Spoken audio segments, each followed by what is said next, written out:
My name is Jonathan Almfjord, and this is In-Depth Conversations.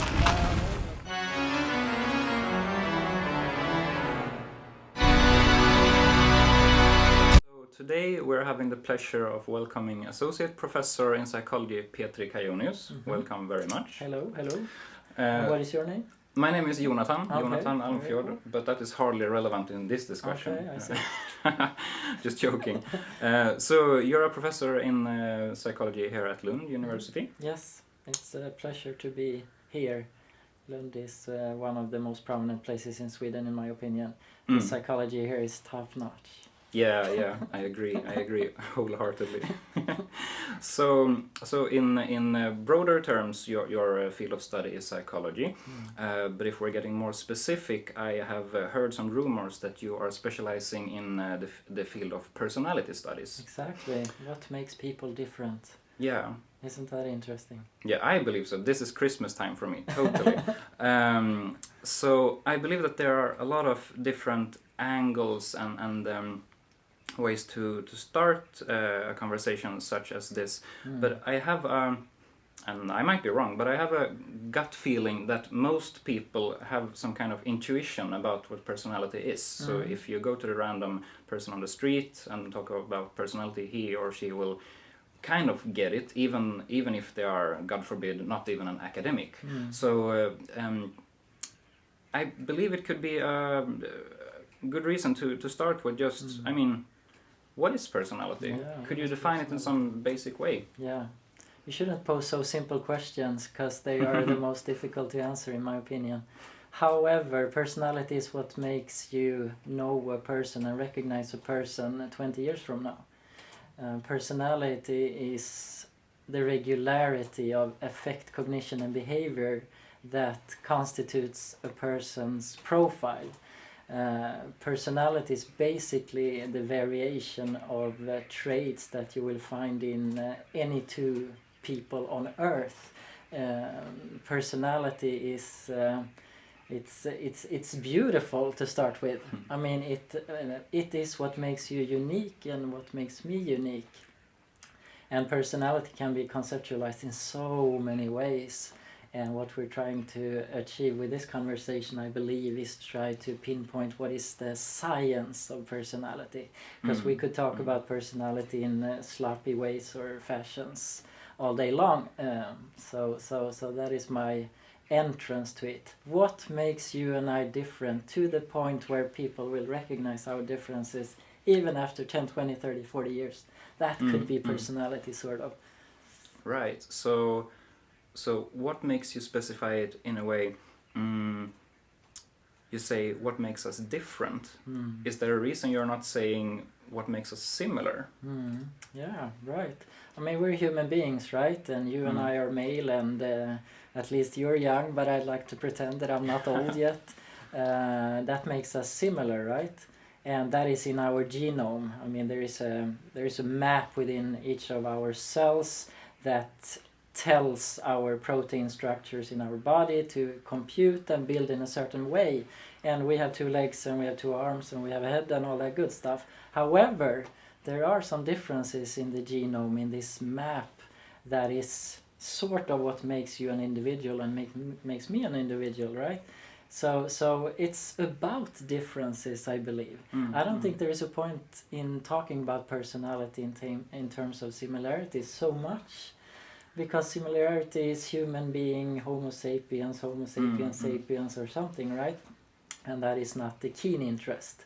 So is there an inherited or an environmentally affected trait cluster within Jonathan and within Petri that makes us a little bit different in every phenotype, that is every behavior that we can achieve in our everyday lives? So, I don't know. Where do we go with this? Yeah. So I was about to like, the question in the back of my head was, why do Petri believe that we should study personality? But it's also like you have touched upon it. It's quite interesting stuff, although I might be very biased. Sure. However, I mean, if you're looking for an answer that will make people throw money at my research, that should be that to the extent that I know what makes you unique, to that extent I can relate to you, I can facilitate you, and I can help you much more efficiently than if I just considered you a human being or a male or something, right? But if I know what makes you individual, then all of a sudden I can alleviate and facilitate your teaching, maybe your occupational choice, maybe your type of learning, maybe even who you're gonna date. Ask me, you know. I've been on TV because they believe I can match people together, right? And that is only due to the knowledge of what makes you unique, so to speak, or makes me unique. So I think there's a lot of practical issues that we are just missing out on by treating everyone the same. Why should we? You don't treat your kids the same, you don't treat your brother and sister the same, you treat them all differently. And why do you do that? Because they have a unique flora of traits and dispositions and propensities, right? Yeah, that's reasonable. Yeah. So, well, I mean, I happen to have a copy of a book of yours right here. Wow. It's a great Oh my book. God. The title is sort of corny. Yeah, I guess so. Vem är du in Swedish, in people. English. Who are you? Yeah. Question mark. Yeah. And there's two authors as well, so Petri Kajonius and Anna Dådermans, Yes, which is that's a my colleague. Yeah. Yeah. And I can be transparent and say that I have read this book. I really, really enjoyed reading it. Was it you that left a mark on Bokus, like you rated the book? Oh! Or was it not? Because there was a Jonathan, like, right. maybe a month ago or something, that put 5 stars on the book. Wow. No. So I know that I wrote a review on like Goodreads. I'm not sure if I did it on Bokus. Okay. I could have. Yeah, right. Possibly. Either way, it just flashed my mind. So thank you. Yeah. If it was you and if it wasn't you, thank Could you. have been me. Wow. In that case, I've forgotten. Yeah, it was a Jonathan anyway. Yeah. Not too many Jonathans reading books such as Maybe this. not. Or Yeah. maybe there are. Maybe I'm just underestimating the impact. You know? Okay, so this book came out in 2020, I believe. Yes. I guess there are a lot of... I know that there are a lot of books about personality. So, I love this book. But why did you write it? So what kind of gap in the knowledge of personality or the personality literature do you believe that you can that you guys could fill with this book? Yeah, right. I mean, first of all, there is no book in Swedish that summarizes the modern research on personality. The only books that do exist, and this is sort of a harsh criticism against the field, but the books that do exist, it's a history lesson. It's Freud and Maslow and Skinner and all those good guys, right? Yeah. But there's nothing... What happens at 2020 right now in the field of personality? So the book had to be written by somebody. And throughout the years and throughout my doctoral studies and so on, I started to realize, my gosh, I'm starting to come into a position where I need to write that book. Because previously I was just gathering information and enjoying what everybody else was doing. And all of a sudden I'm like, oh my gosh, maybe it's up to me to write the book. So I got in contact with this... excellent Fri Tanke, which is a pretty cool publishing house in Stockholm. I gotta brag a little bit about that. I mean, they're affiliated with the Science Academy, and they do translate like Nobel laureate books and stuff. And to be able to connect with them, I mean, that was perfect because they're intellectually minded. So I had a really good time co-working with them, and here is the result, you know. And the book isn't the greatest book in the world, actually. Can you believe that? In what way? It's pretty short. I mean, it's hardly 150 pages. Yeah. There is not that much excitement or sexiness in the book. However, I think it's meticulous. I think it's one of the best references or platform for today. So I haven't tried to convince anybody. I haven't tried to make it like a fun read, but I have tried to gather what people need to be founded on when they talk about personality or want to practice personality. So if you do want to study personality yourself, this is the book to start with, because it will launch you into the public and scientific studies that you need So in one way, don't buy it, but in another way, you need to have it. Yeah, of course. So let's see. I needed to have it, so I bought this one, and it's awesome, and etc. etc. So you have both said that it's a great book and that it's not a great book. I remember when I read it first myself. Again, I see it as a kind of a rigid overview of current research, Right. and I didn't think about that. But when you mention it, maybe previous books has been more of a historical, putting in context. Cemetery tours, just tour the graveyard and look who's died. And might that even be such as, look at these old people thinking personality was relevant, but hey, it isn't? In that way? Critical? Sort of. I mean, the old models, they didn't stand up the scrutiny of testing against real-world data. So the Freudian models, they are excellent for pedagogical reasons, but they're not excellent to predict anything. Right. So about the models, we should mention that this whole book, sure, it's about personality in large, but it's in particular about a certain model. Right. So the Big Five model, or the five-factor model, I guess you could say, whatever. Yeah. Yes. What is that? Yeah, So just a brief summary, Oh, which yeah, won't be brief. Just a small question.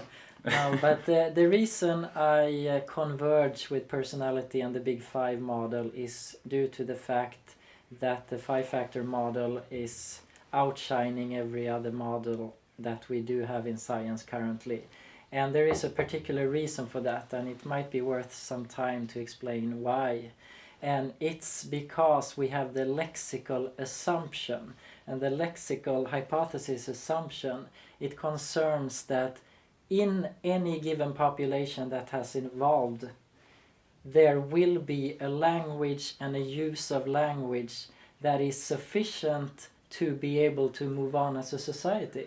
And part of that vocabulary, the part of that language is what makes us different. You are tall and you might have a flowery shirt, and you might be funny, or you might be white, or you might be a cool guy, and you might have an easy way to read books, or whatever. And what happens is, if you take all these words that makes us different and you start factor analyzing them or clustering them, like if fun might be related to merry, or merry might be related to joking, and joking to gregarious, and so on. If you start to analyze these statistically, you don't need every word in the language book or the lexicon. You don't need 4,000 words. You can assemble them into 400, and those 400 you can assemble into 40, and those 40 you can assemble into maybe 4. And if you start doing this in different data sets, you wind up with 5 or maybe 6 factors most of the time and all of the time. So this model is not a fad, it's not a trend, it's not something new. This is the accumulation of 100 years of personality research. So you will never get away from this model, in my opinion, because then you would have to do away with language, and we're not very near doing away with the language, because we need the language. Language describes our reality, right? And ergo, the Big Five models is the best approximation for what makes us different due to this lexical hypothesis. Did you understand? Yeah.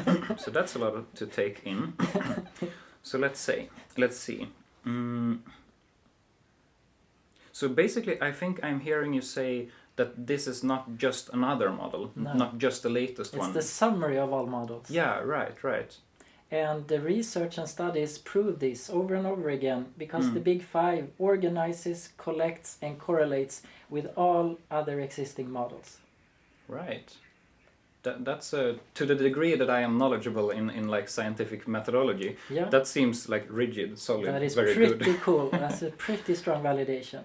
So if you take grit, for instance, some people have heard about that model. If you take attachment, some people have heard about that model, that you form attachment styles when you're young, for instance.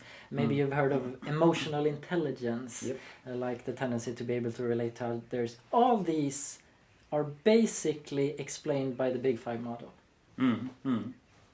I've definitely heard about grit. Is that the one then correlating to conscientiousness? Exactly. Yeah. When you do control for error, the correlation is close to perfect. It's like up towards 0.95.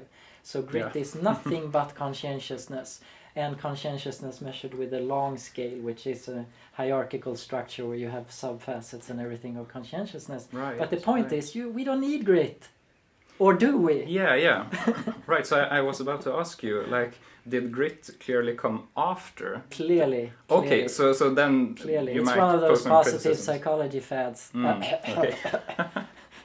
Okay. I might be kidding there. We might have use for grit as a educational tool, but ultimately the pure construct is found in the Big Five model. Yeah. And by the way, the Big Five model it's not commercial in that sense. Nobody here is selling the Big Five model. It's just the summary and conclusion of so much research.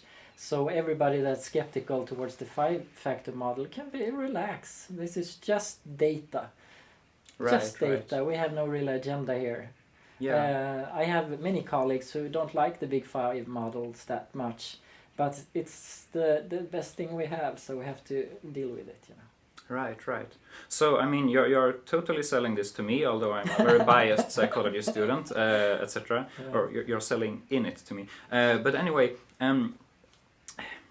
could you? Yeah, you mentioned you have colleagues who don't necessarily like it and so on. And I was reminded of the criticism towards personality research in large, but perhaps in the to the Big Five in particular when I did research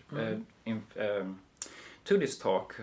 For example, I noticed many different reviews of this book. The positive ones included, I guess, my own, and there were some who were more, I guess, critical. Sure. So I guess if I could just ask you do you see any validity to some of the criticisms, or you literally said before it is here to stay. Yeah. We won't be getting away from this model, No. but it's a good thing to, I guess, turn the tables and look from the other side. Yeah. Is there any criticism that you believe, this has some value? Yeah, of course, but that very criticism applies even stronger on other models.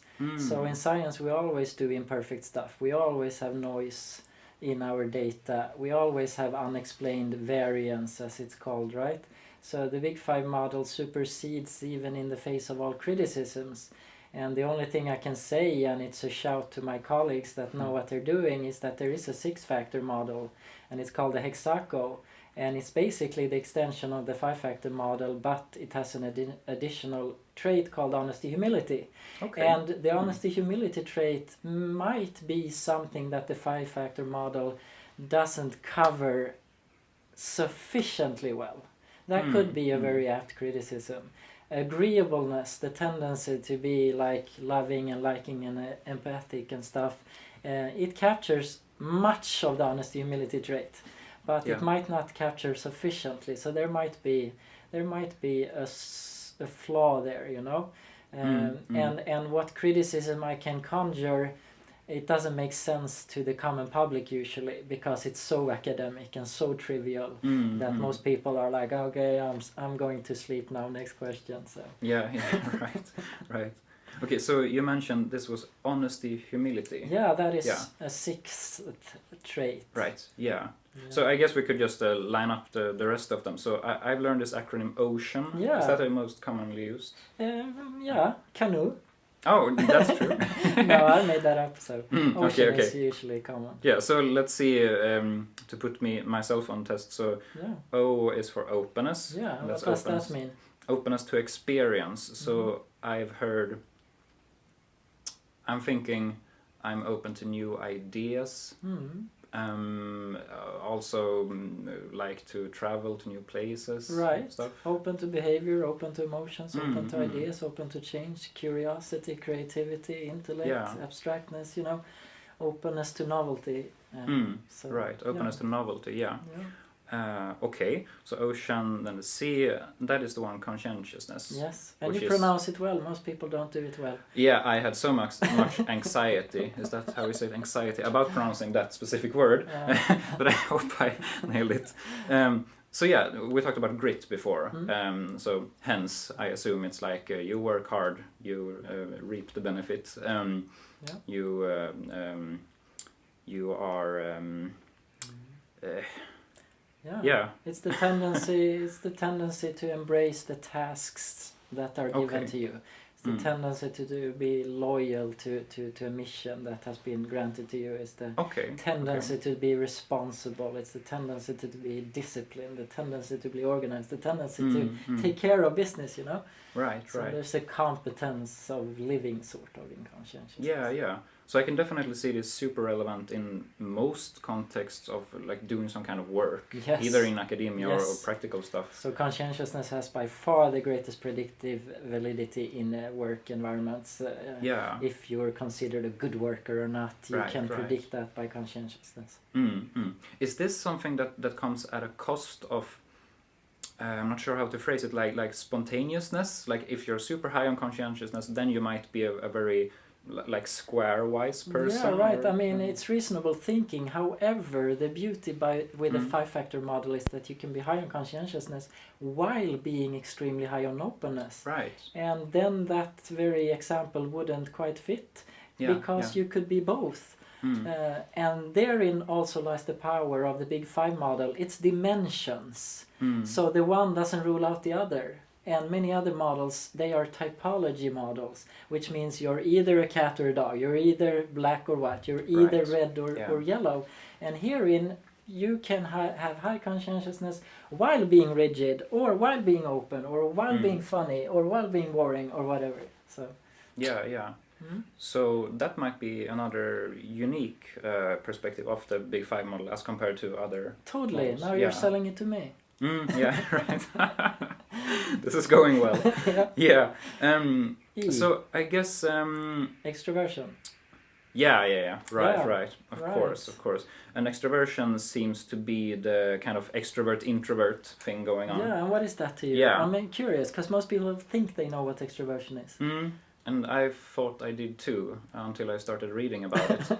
So I've heard people say the difference is where you get your energy from, and that introverts get energy from staying at home and resting, while extroverts gain energy from socializing with other people. I'm not sure if that's a complete definition. Yeah, but it's a good, very good start, and it's a little bit abstract. What does it mean with energy? But it's the tendency to embrace people, embrace stuff, embrace challenges. You know, oftentimes extroverts have a very good temper. They're full of positive energy, while introverts are a little bit more detached, or maybe holding back a little bit. For instance, I have a daughter. She's renowned for her introversion. She just observes. While an extrovert maybe would be pushing around a little bit, moving around and joking. I'm trying to be an extrovert now, by the way. Okay. And then A, right? Agreeableness? Yeah, agreeableness, right? I guess kindness or likableness, perhaps? Yeah, that's difficult. Agreeableness is the tendency to want everyone to agree. Oh, okay, Agreeableness is the tendency to make sure everybody's okay. Okay, so that doesn't have, it sounds to me at least, that doesn't have to be I am a kind person or likable. No, it doesn't. Okay, so that's almost conformity-ish. Right, you're right. Agreeable people want to conform, while likable people, they are usually extroverts, and that's why I try to be an extrovert now. Right. Okay, and that leaves the N at the end, and that's neuroticism. Not narcissism, I've heard some people say. Okay, no. Okay, neuroticism.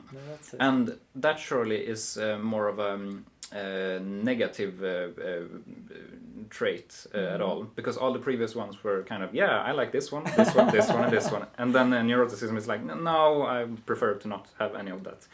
So the ability to feel negative emotion. Yeah, the tendency To possess negative affect, exactly, that would be the best definition. And I would like to correct you a little bit there, sure. because it's not evident that you want more of the 4 first. Okay. That's just you speaking. Yeah. I mean, there were many people who hate open-minded people. There's nothing inherently good about being open-minded. It just means that you can wreck society, and you're going to have same-sex marriages even though they can have kids, or you come up with some new stuff that is totally irrelevant, like academia.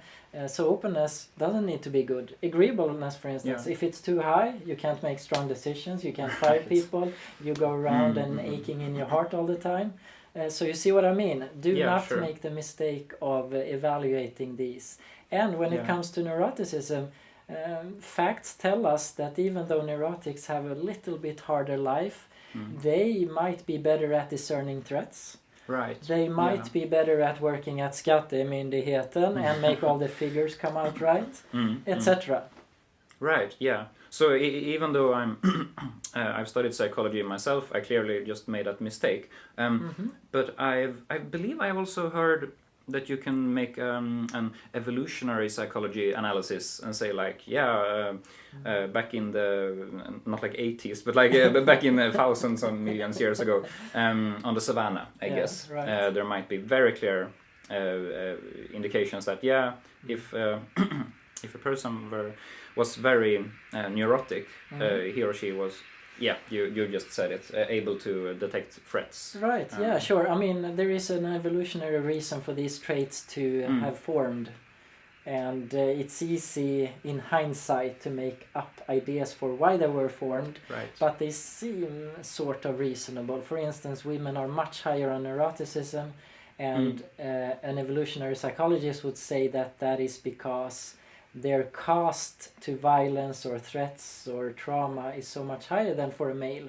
They, for instance, have children to take care of, or they have a pregnancy to take care of, or whatever.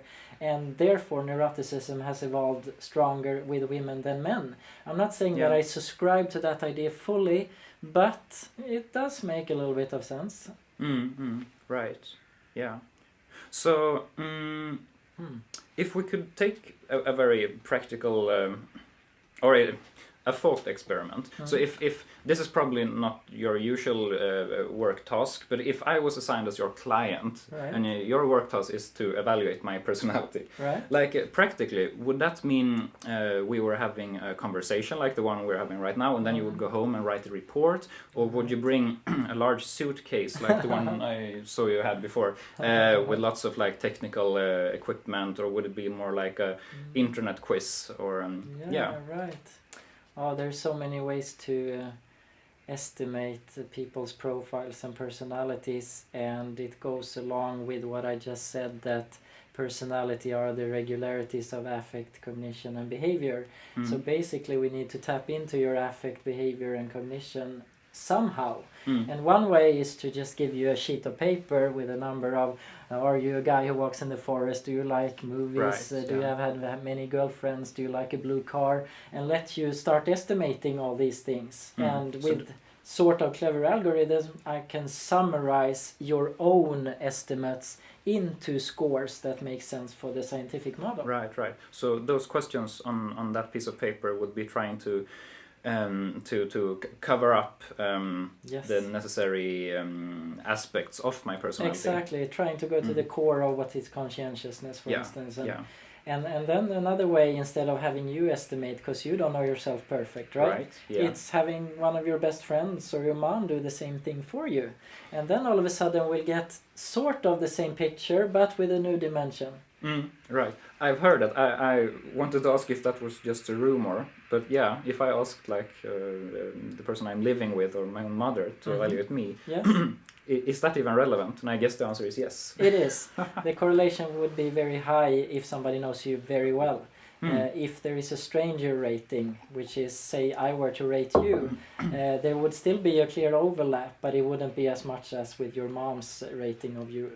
So for instance, I can maybe pick up a little bit on your extraversion because it's so out there, or I could pick up some cues, but I wouldn't know you that well yet. So I couldn't do the rating for you. Right. So, yeah, again, I assume that that's not what you usually do. Like now you have 5 clients, evaluate them. But if you assign the test to me, no matter how, would it like take studying me for 5 minutes or for 5 weeks? I mean, about what is necessary? What is... it depends on the purpose, of course, and it depends on the depth you want to go to. However, within the 31st seconds up to 2 minutes, there is an impression formed. Yes. And that impression isn't totally bad or faulty. That impression actually correlates into how I'm going to feel about you when we're done with this interview and when I meet you next time. So there's going to be a certain amount of truth that will hit me immediately. Yep. But if I really want to detect your core traits or your strength or weaknesses or whatever you want to call them, then we probably need to get to know each other or have a scientific instrument between us, which is usually estimating these items that you were mentioning.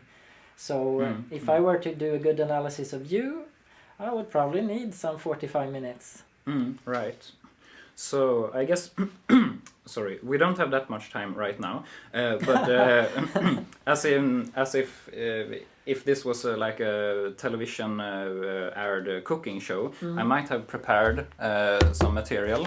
So ta-da, this is my results of personality.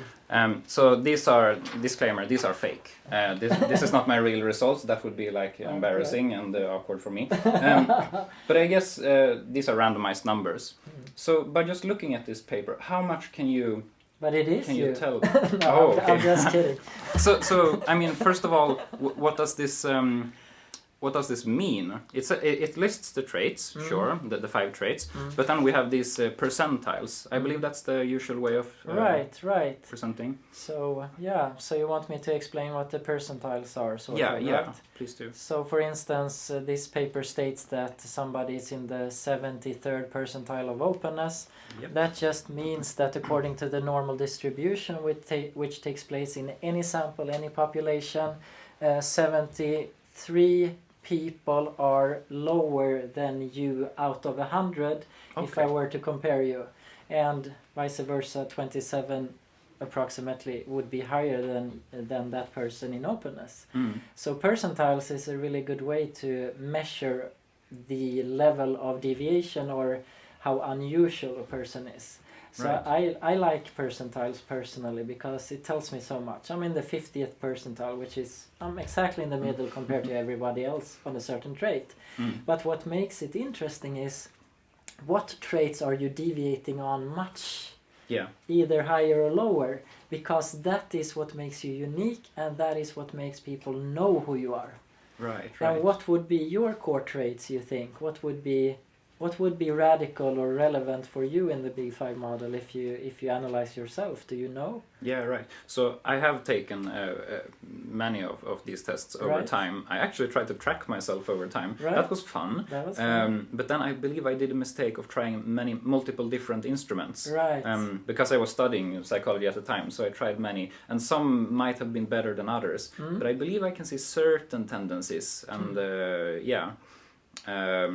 but yeah, let's focus on this fake Jonathan instead of the real Jonathan. Do that. So if this was my real scores, I guess the most interesting ones would be like conscientiousness perhaps, which is super low, right? Yeah, that's cool. So 12th percentile, and that would mean that I would be staying at home, laying in bed, eating pizza all day, or it could be that this is a fun character that is not too tense and maybe doesn't clean the house every day and maybe lets things run their own pace, and if I need to be somewhere, maybe a friend calls me up and reminds me, etc. So you should never interpret that as something negative.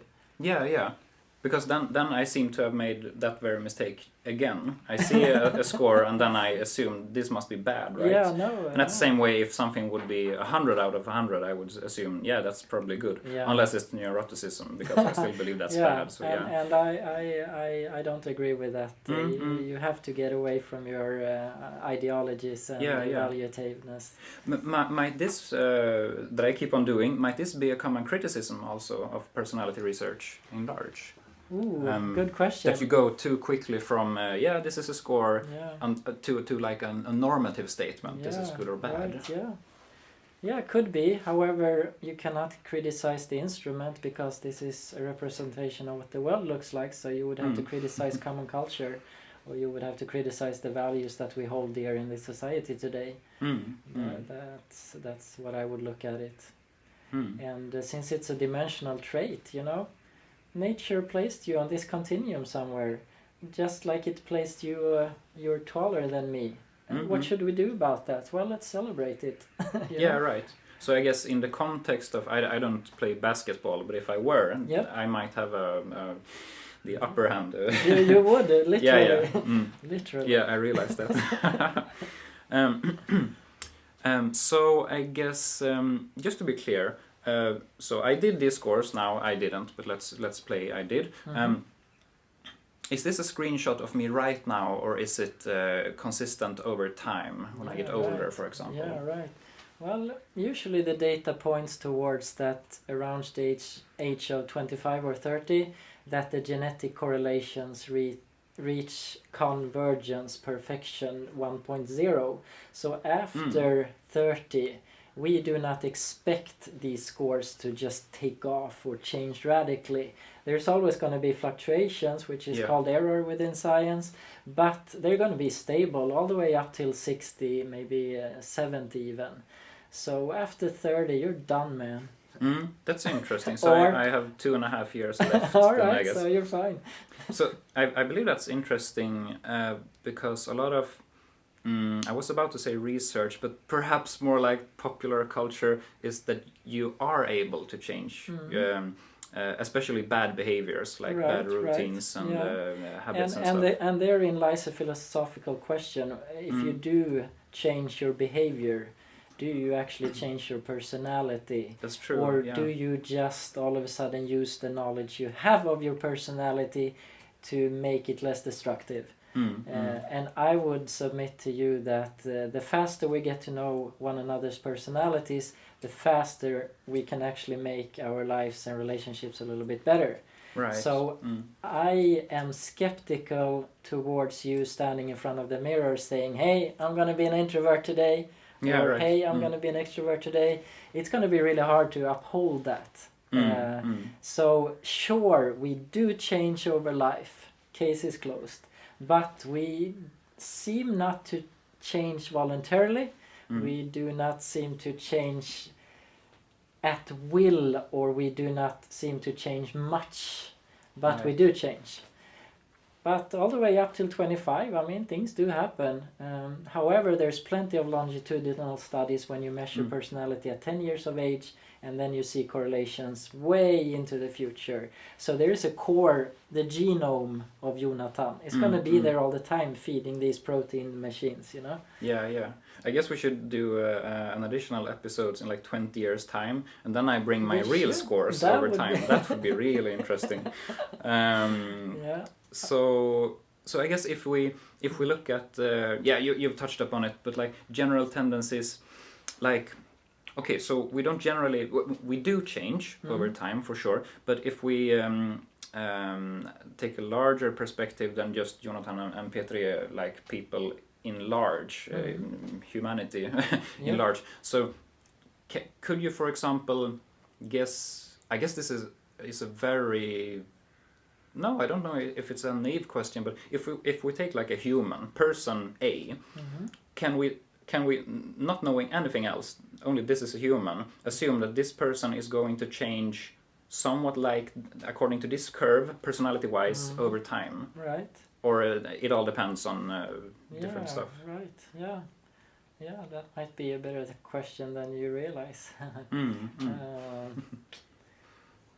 There is a proposition that every human being faces into what they would call maturation processes as they do get older, and that would push agreeableness and conscientiousness upwards over life because it makes sense. It makes sense to be friends. It makes sense to take care of your duties. It makes sense to take care of children. So there is some data pointing towards agreeableness, conscientiousness, taking off predictably and systematically for most people over life, while neuroticism is dampened a little bit, you know. But it depends a little bit on what personality instrument you use, and I've seen longitudinal studies where it's just flatlined from 30 to 70, so that you can't even see the common trends with people. It's all individual differences, right? So, but I would submit that culture will moderate pretty much, actually, depending on what type of value system we do have, right? So. Right. Yeah. And when you say moderate, it is perhaps is not clear whether it actually changes the traits in me, or perhaps it might only, what's the word, dampen the outcome rather than sort of. Yeah, it's a normative thing. So yeah. So there is a normative element of the big five to a degree, and we see that when we compare nations and stuff. It's really hard because it depends on the culture of the nation and stuff. So. That's the whole field, geographical personality, right? I know. Yeah. Another conversation. But that's super interesting. Super interesting. So what about we talked about age. What about other, I guess, identity markers? I mean, the obvious one is like gender. You touched upon it before. Yeah. Do we have large or similar? Yeah. For social sciences, it's a large effect. Agreeableness and neuroticism. It's more than half a standard deviation, which in scientific terms means much. And presumably we can see that in Sweden today. Presumably we can see women going towards psychology or childcare or nurturing professions, and presumably we can see men going into technology and going to the mines and building big things and digging deep holes and all that good stuff, right? So and there are some people who would say that is due to the inherent traits. And then, of course, culture come and moderates and extols and dampens some of these differences.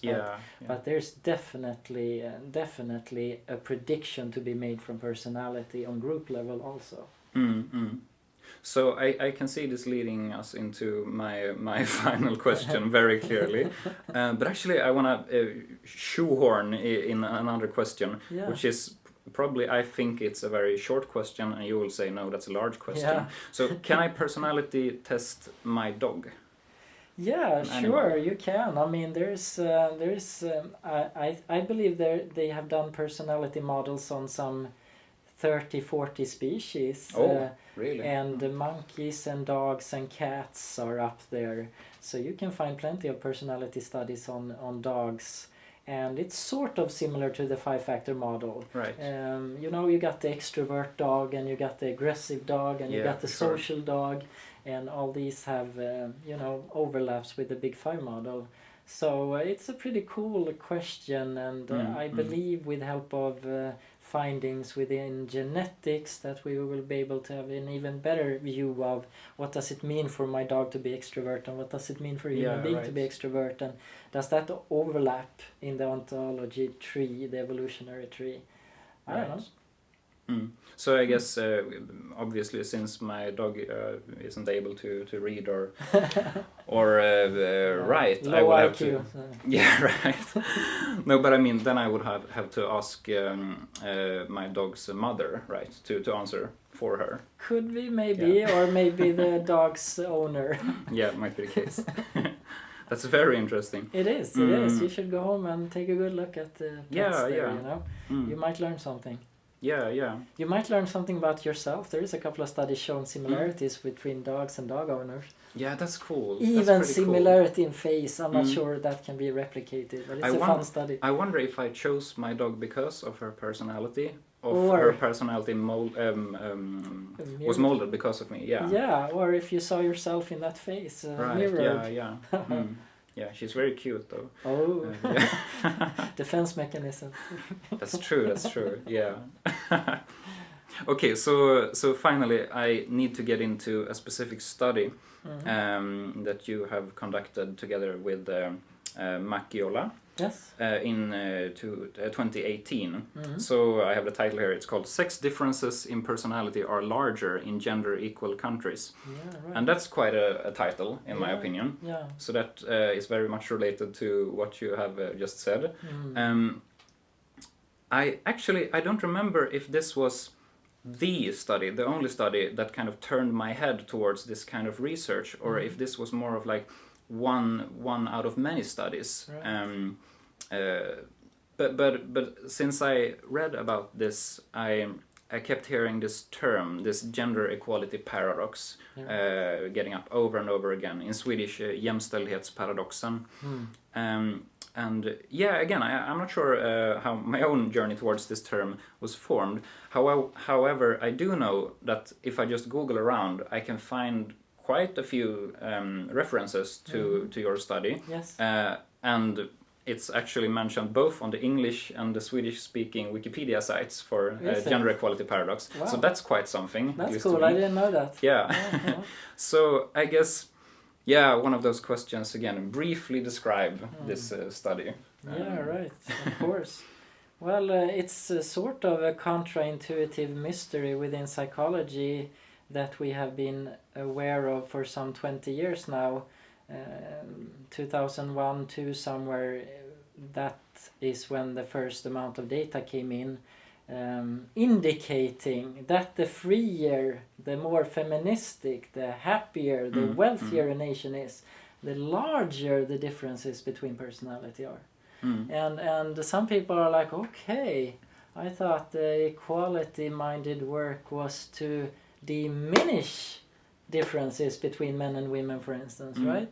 And that is what makes it counterintuitive to some people. And I don't know what to make of it myself. There is like 3 or 4 larger scale studies after our study, so I feel confident this is not our thing or our finding or anything like that. We had 22 nations, we had 130,000 people, we had a clear, powerful correlation between, to the extent that a nation is individualistic, feministic, equality-minded, to that extent the differences between the sexes also rise. And that correlation is almost 0.70, which is a staggeringly high correlation within the social sciences. Right. So you cannot just dismiss it by an error or statistical fluke or anything like that. You have to make sense of it. And, your guess is as good as mine, basically, but the data shows that, and we need to make sense of it. Right.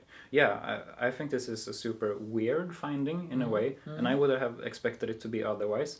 In fact, I explicitly remember asking about this to a teacher many years back. Right. But if we had a super, I guess egalitarian is the word, equality for all, etc. society, would that mean that we had no personality differences? And I remember the answer that this teacher gave was not in accordance to the findings of this study, which was quite interesting. Right. So that might have been the reason for me picking up on this. I know. So can you appreciate the idea conceptually that if you level the playing field, if you make everything equal between men and women, which I would argue lengthily in Sweden we have, the only thing that would produce differences would be something else than the environment. Yeah. And you do miss one chromosome compared to ladies or differ in one, right? And the 46th, the 23rd pair of chromosomes differs between men and women. So, arguably, if we do have an equal environment, the variation might be due to genetics, right? Yeah. But it doesn't have to be due to genetics. It could be that we have an innate striving to separate ourselves between the sexes. I want to feel like a man. Therefore I make sure I am a man even more in this equal environment. Right. While women might think similarly, they want to be beautiful, have makeup, whatever, make themselves womanly, feminine. Yeah. So it could be a social psychological drive as well. So we have no idea how to explain this, but it's there, and it's every sample, every data set. There is no refutation about the data. Yeah, if I remember correctly, I didn't write it down, but isn't like the sub title of the paper also like reproducing an earlier result or something? Yeah, pretty much replicating what we already know, So So even though I hear you say, it's there, we don't know what to make of it. You must have had some motivation to make the study in the first place, right? But that perhaps was just seeing the same thing in earlier studies. Pretty much, because I didn't believe it that much myself. I wanted to see if the data really reproduced that. Yeah. And that changes our view on society a little bit. It changes our view on equality work a little bit. Because if we do see big differences between groups, we shouldn't feel like, hey, our equality project failed. That could actually be the proof that we have done good equality work. Right. That differences do arise. What do you make of that? I mean, is that too much to say? Yeah. It could be a validation that we're actually pretty equal in Sweden. That we have the highest differences in the world between men and women. Yeah, which would seem totally counterintuitive. Yes, it would. If you weren't aware of all those things you just said. So isn't psychology beautiful? Give me 5, introvert. Right. Yeah, cool. Yeah, there's so much to follow up on about that, but I'm glad we had the time to mention it briefly. Yeah. I think we could sit here for hours actually. Of course we could. About this. Of course we could. I mean, we're talking about life, we're talking about who you are, we're talking about everything that is interesting. I mean, you need to remember, maybe as a closing statement, that personality is what makes you view the world the way you do. If we were to compare worldviews now, we would be scared, shocked of how different we view the world, right? Yeah. And that is personality, and that should be celebrated. And I would say personality, even the foundation of a healthy democracy. Right. Personality and individual differences is healthy for innovation, for progress, for life satisfaction, so to speak. You know, that is my take on it. I don't understand the critics who say that you shouldn't focus on differences, you shouldn't focus on genetics. You don't believe in free will, then I guess either, huh? Come on, why we look at it that way? It must be their personality speaking or something. I don't know. Right. Yeah. So what I'm hearing you saying is although you might not be too understanding about some of the criticisms that might be a bit shallow, I might or might not agree. There's a positive twist on this. So even though personality, it's very hard to change. We've mentioned that, and it's definitely not like deterministic, but it's very hard to change, etc. But the fact that we can research on this, we can perhaps understand the differences and act accordingly. I guess that's what I'm going at. Act accordingly. Yeah, you behave more effective. You behave more agreeable. Basically, you behave more understanding. Everything becomes better by knowing personality, in my opinion. So then I assume. Yeah, I'm like test speaking right now, but I assume that by understanding personality more, in your opinion, we might be able to handle perhaps even like diversity better. Like different people come together, and if we don't understand each other's personality, let's say, then we might not work very, let's say, effectively together. But by understanding, by doing the work and really understanding. Again, the differences between us, we might handle the differences. Yeah, sure. I mean, if we get accustomed to that this is the way life is, we wouldn't be so afraid every time we see somebody treated differently. It might be a good thing. Yeah. So, I think you're onto something there. Diversity and personality, they actually go hand in hand, even though some people interpret it differently. So. Yeah, it was. That's quite a closing statement. Isn't it? I mean, it's pretty grand. I mean, we did well. Cool. We did well. Okay. So, with that said, I thank you very much for taking part of this conversation, and I hope to do a follow-up episode in 20 years. You know, I have many research projects going on too, so we might meet each other again. That should be fun. Yeah, great.